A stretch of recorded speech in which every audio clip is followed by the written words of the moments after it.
الحمد لله الذي أباح لنا جميع الطيبات وحرم علينا الخبائث والمضرات. أباح لنا الطيبات تفضلا منه وولاية، وحرم علينا المضرات عناية منه ووقاية. وأشهد أن لا إله إلا الله وحده لا شريك له، وأشهد أن محمدا عبده ورسوله وعلى آله وأصحابه وسلم تسليما كثيرا. عباد الله، أوصيكم ونفسي بتقوى الله. walaalayaal, sida dareemayseen waxaynu ka warramaynaa ama khudbaddu ay ka hadlaysa aynu soo koobnay waxa loo yaqaano maandooriyaha ama dadka caqligooda bedela ee inaga qaada inagaga duula nicmooyinka ilaahay uu ina siiyo kuwa u waaweyn oo ay kow ka tahay nicmada caqligana rabbi subxaanahu wa tacaala waa deeqaha u waaweyne dadka uu siiyo ee insaanka uu ku karaameeyey. walaqad karamnaa bani aadam. wax badan oo makhluuqaadka ka mid oon caqli lahayn baynu maamulaynaa. waxyaabuu ilaahay inagu dheeraad siiye wey. qofkuna xaquma laha inuu caqligiisa maandooriye u isticmaalo oo dhaa waxaan doonaan samaynayaa. laa darara walaa diraara. rasuulullaahi maxamed wuxuu leeyay sala allahu calayhi wasalam, qofku yuu isdhibin yaan la dhibin. waxaa dhibka la yidhaahdaa waa yuzaal, meeshaa laga saaraya. caqligu waxyaabo badan baa ilaahay uu nagu siiyey kow ka tahay inaynu isaga ku garanno subxaanahu wa tacaala. waxyaaba aynu ilaahay ku garanay inuu caqligu ka mid yahay. waxa uu qofka bani aadamkii dhib iyo dheef ku kala gartaa waa caqliga. akhlaaqda wanaagsan waxa uu qofku ku xaqiijiyaa waa caqliga. caqli waxa lagu magacaabay waa dabar. sidaa daraaddeed baa qofka marka uu caqligu ka lumo sida xayawaanka uu noqdaa oo weegaadaa oo xishoodku ka tagaa. ilaahay baa kugu jeclaanaya caqliga markaa si fiican u isticmaasho. ummadduna qofka caaqilkaa way jeceli. waalxikmatu min aathaari nicmati alcaql. xikmadda ilaahay addoommaha uu siiyaana waa raadka caqliga. sidaa daraaddeed in la ilaashado waxyaabaha daruuriyaadka sharcigu u yimi weeye. idan almukhadiraat bayna kaydi alacdaa wa gaflati alabnaa. waxaa la yidhaahda maandooriyuhu dhallinyaradeenna isticmaalaysaa way ka dhacsan yihiin waxa xikmada ku jira ama loo keeno ama loo soo waarido. laakiin waa silaaxu lacdaa. hubka muslimka ay u isticmaalaan gaaladu ayuu ka mid yahay, sidaynu xagga dambe ku sheegi doonaa. dhowrka qodob aynu ka hadlaynaa waxa weeye in laynooga digay dhibaataduu leeyahay, sababaha faafiya iyo dawada. afartaa qodob baynu midba dhowr qodob ka soo qaadan doonaa si aynu wax uga fahamno ugana feejignaano. taxdiirka iyo digniinta waxaa inoogu filan nusuustaa horeynu soo akhriyeyn. mid ka mid a haddaynu dib ugu noqono, waxa uu tilmaamayaa xadiid saxiixoo nebiga ka sugan sala allahu calayhi wasalam, dabaraani warinayo. abubakar iyo cumar way kulmeenoo way shireen wakhtigii nebi maxamed sala allahu calayhi wasalam adduunka uu ka tegey ee uu geeriyooday. waxay idhaahdeen maa hiya akbaru lkabaa'ir. bal aan iska iraadinee dunuubta u waaweyn talo maxaa ka mid ah ama uguba weyn min akbar alkabaa'ir. bal asxaabtaan waraysi ka qaadna bay yidhaahdeen. cabdillaahi bnu cumar bay direen. dadku soo waraysanaya waxaa ka mid ahaa saaxiibkiisii da-da yaraa cabdullaahi bnu camr bn caas. wuxuu ku soo jawaabay khamriga ah akbarulkabaa'ir, dembiyada ka u waaweyn. dabcan waa gaalnimada wixii ka sokeeya. wuxuu kula soo noqday abubakar iyo cumar fariintii caynka ahayd ama jawaabtaas. waxay yidhaahdeen siduu khamrigu u noqon kara akbarulkabaa'ir. way hinqadeenoo waxay u tegeen inankii da-da yaraa ibnu camr bn caas. isaguna waxaabuu akhriyay qisadan khudbadda hore u dambaysa. wuxuu yidhi nebiga waxaan ka maqlay sala allahu calayhi wasalam isagoo yidhi, nin wanaagsanoo dadkii fiicnaa saalixiintaa ka mida buu nin boqoro qabtay oo reer bani israa'iil oo kuwii xadgudbi jiray daalimiinta ah أفر بات كلا الدوران يسابو إن الخمر قعبتو إن السينيستو إن هيرب كاد وفارك عنتو هي إلا قد له إن القفت الشيء إن الخمر عبتو هي إن السينيستو هي إن هيرب كاد وفارك عنتو هي إلا قد له عشان الرماد تلك واحد كقفة كان يسافر تامي الدورة وحسن ملا خمر قاو سهلان وخمر يجيبو كلفت مركو خمر يعب انت كلنا وكدر إلا وكلا وراجع عقلنا وكدورة يدبر كي حري رسولك صلى الله عليه وسلم مركا حديثك وسيو وذا وحاول هدي أنا وقفك ويسكدين أفرتن هبين لها يقبل ما عبادة ديس هدي فرلك وكرد عدي بلا أجر وي قفك انتهى يضع عروشي سخمري وكسي جرانه وأفرتن هبين لقد شوغان مركو عبو كادي هايستيسا وكسي جرانه ما تميتة جاهلية وحد من يا نقن دين لآنيت سيدا دادك الجاهلين تيها الله صنعود انتان بودي من يا إذن وينوغو فلان حديث كاي نصوص تاكالي نسو أخرين حمانتا ولاي هاي مخدرات أما وحا ليلان من دوريها خمر وقيب كميدون لباتوين كي سوحا كميدا وتدمير للأمة وشبابها خصوصا ومضى وبابي من دوريها وحا ليلان قارهان دايرت دقدقا كبضانية تجابينتا وحول بين التجابيان وحيابها بابيو كوكيه وحال إلى مخدراتكم أضرارت مخدراتك وحا كم إذا يدبات ديس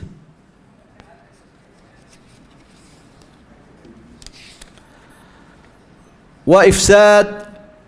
لاقتصاد الأمة ومدى النقاله ذو بابية وعن فلا يتاحق قال بينو إنقونا سيدا ومدى وبابين يبها الكاس يالله السومالي دقان قيس كان ينكون له هدي لا يسوى دقيل $1 مليون كيران ما يسمال انت ملقوا استعمال اي مخدرات شاد كي سيجار كوكايهين استادرات هذا waxa lagu tilmaami karaa dawlado dhan miisaaniyadooda inuu ka badan yahay mukhadiraadka waxa inuu isticmaalo dadkiina waxay ka cabanayaan duruuf iyo faqri iyagoo xaalad abuur iyo faqri abuura waxa saddexaad oo dhibaatadiisa kamida ضعف وهزيمه عسكريه وصناعيه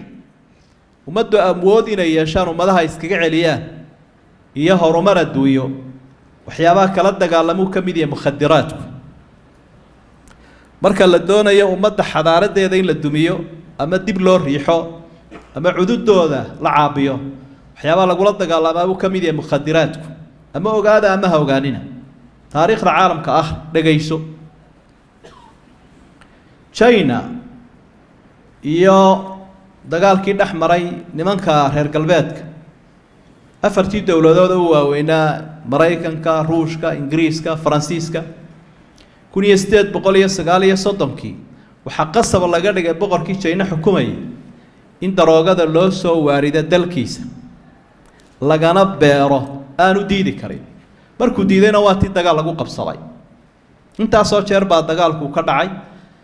maraakiib baa lagu soo qaadi jiray daroogada Ingiriiska laga keeno si ummadda loo qabsado waa sababaha Jabaanku kaga adkaadeen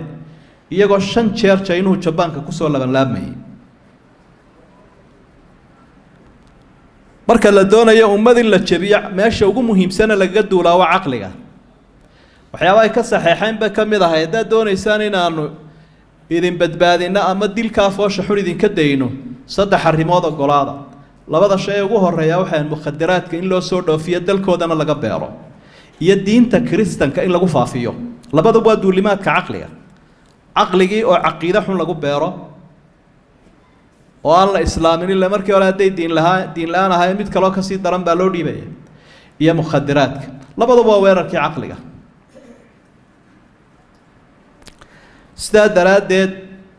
been kama sheegin booliiskeenu haday yiraahdeen waa la inagu soo duulo waxa soo khamri iyo waxa la inoo soo waaridaya iyo daroogo kala duduwana inay fahmaan inay duulimaadka qayb kamid tahay ummadeena iyo maamulkeenu wax wanaagsan weey wala inuu ku taageersanahay waadiyo jeer dadka hogaaminaya wixii macruuf ay wanaagsan ay keenaan in lagu ayido weey wixii gafana waa looga naseexaynaya labada arrimood ay imaka socdaa in dalka la horumariyo oo la nadiifiyo oo dadka horumar loo tallaabsado waa alamru bilmacruuf wanaagii oo la isfarayo wey in xumaanta lagala dagaalamayo daroogaduna waa annahyu can ilmunkar labadaba waa aysanna waa taageeraynaa waxaa ka mid a waxyaabaha adraartiisa wa ihlaakun lilbadan bilamraadi alatii laa xasra laha cudurrada khatarta badan had iyo jeer waxaa la isticmaalaya maandooryuhu ka yimaada ee dhakhaatiirtu ay daaweyn kari waayaan cudurrada nafsiga ha u badnaado iyo kuwa khatarta badan ee faafa oo aynaan soo koobi karayn waxaa ka mid a dadka daroogada isticmaala adraarteeda waa irhaabun wactidaa'un cala alaaminiin dadka xasiloon had iyo jeer dadka nabadgelyada ka qaadaa waxa ay ka mid yihiin ama kow ka ah dadka daroogada isticmaala qolada aynu soo sheegnay China markii ay doonayeen arrintaa inay iska badbaadiyaan markii shuuciyadu iyo kacdoonkoodii uu samaysmay wixii horreeyay la dagaalameen buu ahaa 100 sano lagu waday 60 sano u dambeeyay waxay hadda ku faanaan inay yihiin adduunka dadka ugu yar daroogada laba tallaabo bay qaadeen oo wixii daroogada iibiyo wixii isticmaala icdaam bay ku sameeyeen inay laayaan qaybna xabsi daa'im sidaa daraadeed ba hay'adaha la dagaalamayeen ay xoojiyeen marka waxay ku faanaan annaga ugu yar adduunyada waxa mukhadaraadka isticmaala xataa muslimka yar baydaan marka had iyo jeer dadkan nabadgelyada haysta ama ummadda nabadgelyadeeda waxyaabaha ka qaada kow bay ka yihiin qofku marka caqligiisa iyo dabarkii uu ka lumo wax badan oo xun oo fara badan buu tijaabinayaa iminka waxaynaan dhaqan u lahaan jirin ba aad u badan inan baa la kufsanayaa waa la dilayaa waa la googoynayaa meel baa lagu ridayaa maxaad arkaysaa dadkii maatida ahaa lagu sameynaya waxa u badan dadka daroogada isticmaalaya sababaha ay ku faafayso waxa kow ka ah dacfu muraaqabati illaahi subxaana qofkoon ilaahay aqoon ama xusuusnaynba ma addoon ilaahay xusuusan oo ka cabsanaya ayaa xaaraanta iyo xumaanta u bareeraya marka qofka haddii qalbigiisa ilaahay ka maqan yahay ama aanu ku weynayn xaaraan iyo xumaan kastaba uu ku tallaabsadaa waxaa ka mid a suu tarbiya fi akthari buyuuti lmuslimiin dadkeena daayarta ah inaan lagu dadaalin rabaayadooda oo aabihii iyo hooyadii waxay u sheegaanba ay laayiin faaqidu shay laa yuctii cilmu tarbiya la idhaa iyo dadka daayartaa sida loo rabeeyo waa aqoon wey waa wax u baahan inuu waalidku aqoon u leeyahay si uu ummadda ubadkiisa u gaadhsiin karo ummadda uu hor keenayo marka waalidka waxaa laga yaabaa inuu calooshiisun ka fikirayo caqligiisa iyo catifadiisa aanu carruurta eegay odaygii islaantii iska kala tegayaan ka dabadda joogaana isagiina siyaasad u soo dhoofay iyana ay la ordayso un sidii ay ugu dadaali lahayd cunadooda carruurtii markaa waxaasay isticmaalayaan marka tarbiyadu shay aad u muhiima weeye ilaahayna wuxu uhi yaa ayuha aladiina aamanuu quu anfusakum waahliikum naara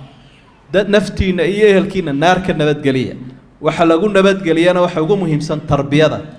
waqul rabbi irxamhumaa kamaa rabbayaanii sagiira waxyaabaha aynu waalidka ku xusuusanayno waxaa ka mid aynu ugu ducaynayno tarbiyada iyo rabaayadda wanaagsan aynu siinayo waxaa ka mid ah asxaabu suu waxyaabaha keena in had iyo jeer ay daroogadu faafto iyo balwadu waxaa ka mid ah saaxiibka xun uu ka digay nabigu calayhi salaatu wasalaam markii uu yidhi alrajulu calaa diini khaliilihi falyandur axadukum man yukhaalib qofku waxa uu ku sugan yahay uu ku socdaa diinta saaxiibkiisa qof waliba qofku la saaxiibaya ha eego oo ha ka fiirsado qofka u weyn iyo ka u yar mid walba saameyn buu ku leeyahay saaxiibku marka carruurtii kolka gurigii laga sii daayo shaaricii bay ka helayaan kuwii daroogada iyo xabagta cabayay ku dayashadoodaa bay moodayaanba inay horumarti way tijaabinayaan halkaasaa laga helayaa lagu duufsanayaa asbaabta waxaa ka mid a mudaalacatu liclaami alfaasi agabkan wax laga daawado ilaa adduunyadii maanta qurfad keliya noqotay maqsin keliya marka waa isu furanti carruurtu waxaasay eegayaan waxaana aada moodaysa internetku inuu iska sahlan yahay oo dee wax faa'iidaa un laga eegayo casharo balaayadiisaa badan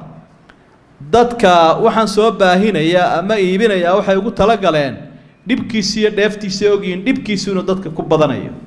marka labada wada qaado weeye dhibkiisaanay dadka in badan oo ka midi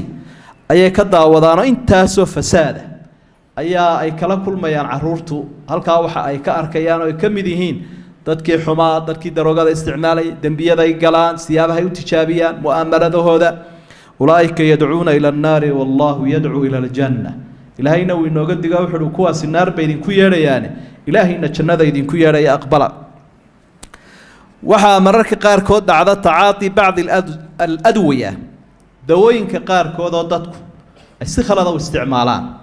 dawooyinka farmasiyadu hayaan ayaa mararka qaarkood loo isticmaalaa sida daroogada oo kale oo siyaabo marka si caadiya dhakhtarku u isticmaalo laga yaabaa inuu qofka ama daaweyn lahaa ama xanuun biyo u noqon lahaa markaa dadkan daroogada isticmaala qayb bay taa daroogada ka dhigaan ama qaarkoodba ay yidhaahdaan waa munashitaat jinsiya oo qofka hamadiisiiya waxbay ka taraysa halaagiiba halkaa uga bilaabmaya markaa taa qudhigeedu in ummadda caafimaadka ku howlan iyo mas-uuliyiintu ay iska xil saaraan si aan si khalada loogu isticmaalin oo waddo loo raaco ay yeelato iyo waraaqihii lagu siinayay qofka dawada iyo kontaroolkii waa inuu jiraa si aanay dadku ugu baabi'in kuwa iyo kuwa fara badan ayaa ka mida waxyaabaha keeni kara inay baahdo oo ay kow ka tahay duulimaadkaa shisheeyaha aynu hore usoo sheegnay oo iminka aynu ognahay meelaha qaarkood in laga beero magaalada meelo badan oo ka mida laga soo helay in laga beero waa loogu talagalay siyaabo kala duwanna waa loo soo geliyaa ama dowladaha soo geliyaan ama hay-ado siyaabo kala duwanna waa loo tarwiijiyaa ama waa loo xayeysiiyaa markaa asbaabta dariiqooyinka ay ku faafaysa iyo sababuhu way badan yihiin kuwaasaa ka mid a waxaa ka mid a markuu qofku maalan iibsanayo jaadka oo kale in loogu dhex daro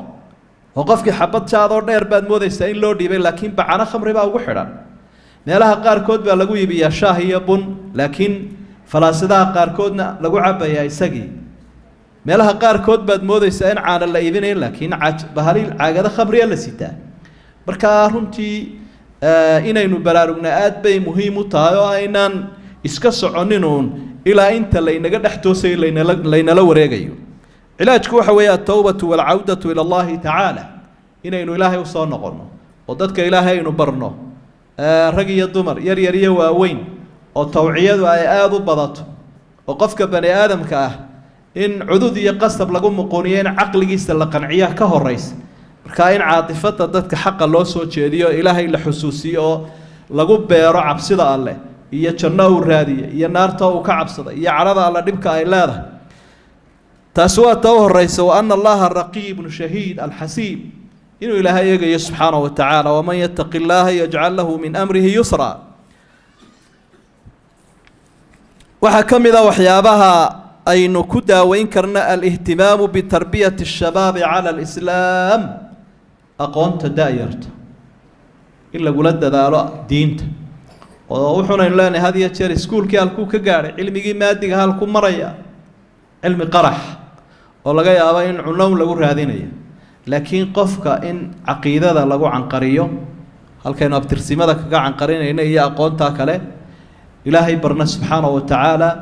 akhlaaqiyaadka wanaagsan ku rabayno in la iska xil saaro cilmiga tarbiyada in caruurta lagula dadaalo waalidka iyo mucalimiinta iyo maamulayaashu iska kaashadaan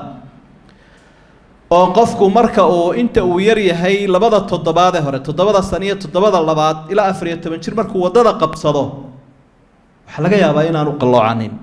alladina imakannahum fil ardi aqamu salata wa atu zakaa wa amaru bil ma'ruf wa nahaw 'anil munkar walillahi 'aqibatu al-umur الإقبال على المساجد ومجالس الخير ومصاحبة الصالحين قف وناكسن صاحب لوغا دغو يغوب وناكسن يا صاحب وناكسن مساجدتي dadka fiicfiicaniyo inuu qofka weynina ku dadaalo inuu ka ag dhawaado caruurtana lagu la dadaalo dhowr meelood ba qofka yar inta badan laga jiheeyaa iclaamkaasa kamida madrasadu wax ka baranayo guriga uu joogay aabiyo hooyo u joogaan suuqa iyo shaarica iyo masjidka marka inta badan waa inaynu gacanta ku haynaa meelaha lagu jiheeyo ilmaha laga jiheynayo si uu noogu hagaago sidaa daraaddeed baa nabiyullaahi maxamed sala allahu calayhi wasalam ilaahay uu faray inuu dadka wanaagsan la saaxiibu la fadhiistu ka ag dhowaado kuwa xunna ka durko gaaladu way u yimaadeen nabiga calayhi salaatu wasalaam waxaan dad fuqara iyo masaakiin iyo adoomo baaba ka agdhoway dadkan acyaanta mudanka maalka iyo magaca leh inaad malaha iyaguna waqtigooda aad siisaa wanaagsano haddii aad waqtina siiso oo kuwa aad inaga yara durkiso waabaanu ku maqli lahayn oo waa ku rumayn lahay wuxuu ka fikiray nabigu calayhi salaatu wasalaam bal inuu cudurdaar dhameeyo oo soo yaro dhoweeyo oo majlis iyo fadhi gaara siiyo digniin adag baa ilaahay u dhiibay nabiga calayhi salaatu wasalaam واصبر نفسك مع الذين يدعون ربهم بالغداة والعشي يريدون وجهه ولا تعد عيناك عنهم تريد زينة الحياة الدنيا ولا تطع من أغفلنا قلبه عن ذكرنا واتبع هواه وكان أمره فرطا